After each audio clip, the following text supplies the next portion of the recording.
கிறிஸ்துவுக்குள் மிகவும் பிரியமான தேவனுடைய பிள்ளைகளே, இந்த காலை நேரத்திலே உங்களை சந்திப்பதிலே மிகுந்த மகிழ்ச்சி அடைகிறேன்.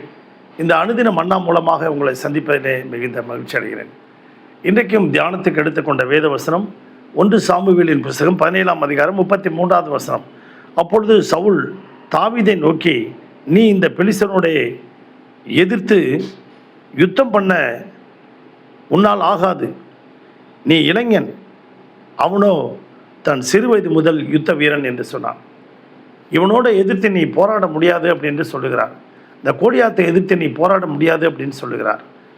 பிரியமான தேவனுடைய பிள்ளைகளே, அப்படியாக சால்மன் என்கின்ற ஒரு ஃபிஷ், மீன், அந்த மீன் நதியில் தான் பிறக்கும், நதியில் தான் இருக்கும். அந்த நதி கடலுக்கு போகும்போது அந்த நதி போகிற வேகத்திலேயே போய் கடலில் சேர்ந்துடும். கடலில் சேர்ந்து சில நாள் வாழும். வாழ்ந்த பிறகு அது இனப்பெருக்கம் பெறுவதற்கு அது அந்த பிறந்த இடத்துக்கே வர வேண்டும், அந்த நதி புறப்படுகிற இடத்துக்கே வர வேண்டும். அப்போ நதி புறப்படுகிற இடத்துக்கு வரணும்னா கடல்லேருந்து நதி எப்படி கடலோடு போய் சேர்ந்தது, ஆனால் நதியை எதிர்த்து அந்த சால்மன் ஃபிஷ் வரணும், எதிர்த்து போராடி வர வேண்டும். அப்படியாக அது எதிர்த்து போராடி வரும்போது சில அதற்கு எதிரிலாம் உண்டு. அதை அந்த கடுகு, அந்த பெரிய பெரிய பறவைகள் அந்த மீனெல்லாம் நதியில் வரும்போது லபக்குன்னு அப்படி தூக்கிட்டு போக பார்க்கும். அதையும் எதிர்த்து போராடி அங்கே இனப்பெருக்கம் செய்துவிட்டு திரும்பவும் அது கடலுக்கு போய்விடும். அப்படியாக அருமையான தேவனுடைய பிள்ளைகளே, எதிர்நீச்சல், அருமையான தேவனுடைய பிள்ளைகளே, நீச்சல் போவது, நீந்தி போவது வாழ்வதற்காக. ஆனால் எதிர்நீச்சல் நம்முடைய வாழ்க்கையிலே எல்லா அந்த லக்கை நாம் தக்க வைத்துக் கொள்வதற்காக, நம்முடைய வாழ்க்கையை பெற்றதை தக்க வைத்துக் கொள்வதற்காக எதிர்நீச்சல் நம்ம லக்கை நோக்கி நாம் பெறப்போகிற காரியத்தை, நாம் எந்த லக்கை நோக்கி ஓடுகிறோமோ, எதற்காக ஓடுகிறோமோ அந்த பொருளை அடைவதற்காக, அதை போய் அதை பிடித்து அதை தக்க வைத்துக் கொள்வதற்காக. அப்படியாக தான் தாவீது அந்த தொடர்ந்து அவன் சொல்லுகிறான் பாருங்க.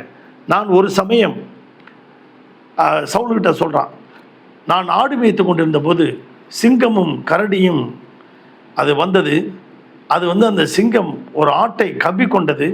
நான் தொடர்ந்து போய் அப்படின்னு சொல்லுகிறான் பாருங்க.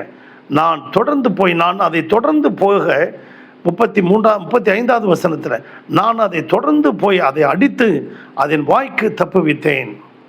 நான் தொடர்ந்து போனேன், நான் நிற்கவே இல்லை. பிரியமான தேவனுடைய பிள்ளைகளே, நீங்களும் நானும் நம்முடைய வாழ்க்கையில் பல பிரச்சனைகளும் போராட்டங்களும் வரும்போது தாவீதை போல தொடர்ந்து போவோம். நம்முடைய வாழ்க்கையை எதிர்த்து நிற்கிற கோலியாத்தை போன்ற பிரச்சனைகள் எல்லாம் எதிர்நோக்கி செல்வதற்கு தொடர்ந்து போவோம். அப்படியாக அவன் சொல்லுகிறான், அப்பொழுது நான் இந்த சிங்கத்தையும் கரடியும் கொண்டு போட்டேன், இந்த பெலிஸ்தர் எம்மாத்திரம் அப்படின்னு சொல்கிறான். அப்போ சவுல் சொல்லுகிறான், அப்பொழுது பின்னும் தாவீது, என்னை சிங்கத்தின் கைக்கும் கரடியின் கைக்கும் தப்புவித்த கர்த்தர் இந்த பெலிஸ்தனுடைய கைக்கும் தப்புவிப்பார் என்றான். அப்பொழுது சவுல் தாவீதை பார்த்து, நீ போ, கர்த்தர் உன்னோடு கூட இருக்கிறார் என்று சொன்னான்.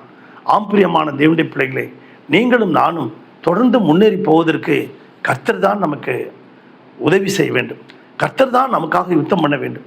கர்த்தருடைய கிருபை நம்மோடு கூட இருக்க வேண்டும். அவன் தொடர்ந்து போகிறான். கையிலே ஒரு 5 கூழாங்கல்லை, ஆற்றில் கிடந்த கூழாங்கல்லை எடுத்துக்கொள்ளுகிறான், அடைப்பையிலே போட்டுக்கொள்ளுகிறான். அருமையான தேவனுடைய பிள்ளைகளே, அந்த கவனை எடுத்துக்கொள்ளுகிறான். அந்த கற்களை பொறுக்கிக் கொள்ளுகிறான். அதில் ஒரு கல்லை எடுத்து அப்படியே சுழற்றி அந்த கோலியாத்து அந்த நெத்தியிலே படும்படி வீசுகிறான். தேவன் அவனை கொல்லுவதற்காக ஒரு இடத்தை கர்த்தர் ஆயத்தப்படுத்தி வைத்திருந்தார்.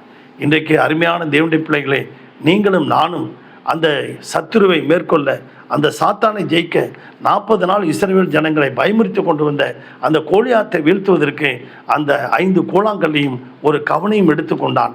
அருமையான தேவனுடைய பிள்ளைகளை, ஒரே கல்லில் அந்த கோலியாத்தை வீழ்த்தி போட்டான்.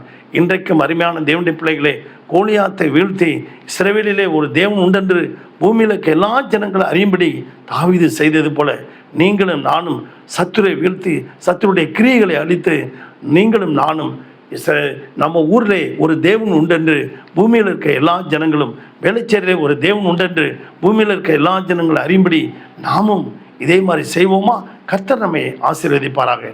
நாம் தொடர்ந்து முன்னேறி போவோம். கர்த்தர் நமக்கு கிருபை அளிப்பாராக. சோர்ந்து போக வேண்டாம். தொடர்ந்து நீங்கள் ஓடிக்கொண்டே இருங்கள். லக்கை நோக்கி ஓடிக்கொண்டே இருங்கள். கர்த்தர் உங்களுக்கு உதவி செய்வார். பரலோக பிதாவே, இந்த சத்தத்தை கேட்டுக்கொண்டிருக்க ஒவ்வொரு பிள்ளைகளையும் ஆசீர்வதியும், ஒவ்வொரு குடும்பத்தையும் ஆசீர்வதியும், அவர்கள் தேவைகளை சந்தியும்.